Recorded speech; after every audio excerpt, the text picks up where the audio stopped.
Pemirsa disampun kasus COVID-19 nedunang akeh krame sane ngabtiang pendidikan sida muali kelaksanayang offline ngawit pendidikan sekolah dasar ngantos perguruan tinggi. Kaabtiang ring warse sane jagirau pendidikan offline sida kemargiang.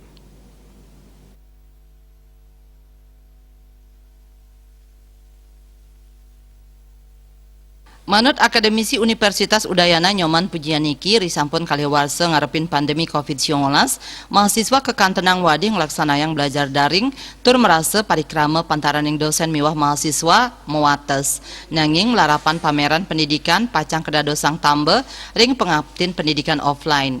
Ya diastun asapunike prokes patut kerajegang minekadi ngangge masker, rajek nguangsuh tangan nganggen sabun tur nguatesin pamilet sangkaning kantun ringmasan pandemi COVID-19.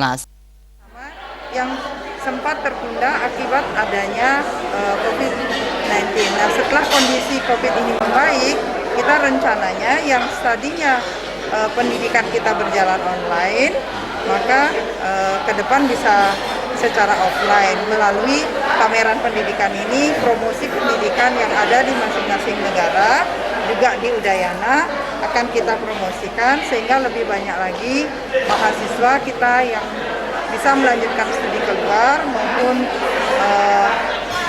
mahasiswa dari luar bisa mengambil pendidikan di Udayana. Harapannya tahun depan kita sudah mulai bisa mendatangkan lagi mahasiswa asing.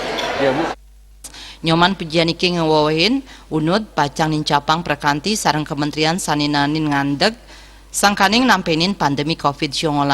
Keabtiang pembelajaran side kelaksana yang offline sejroning mungkah selah pemargin program pertukaran mahasiswa kedua negara raris mahasiswa asing side melajah ring Unud sekadirin. Kayana miwah Agus Sudiatmi ke Bali TV.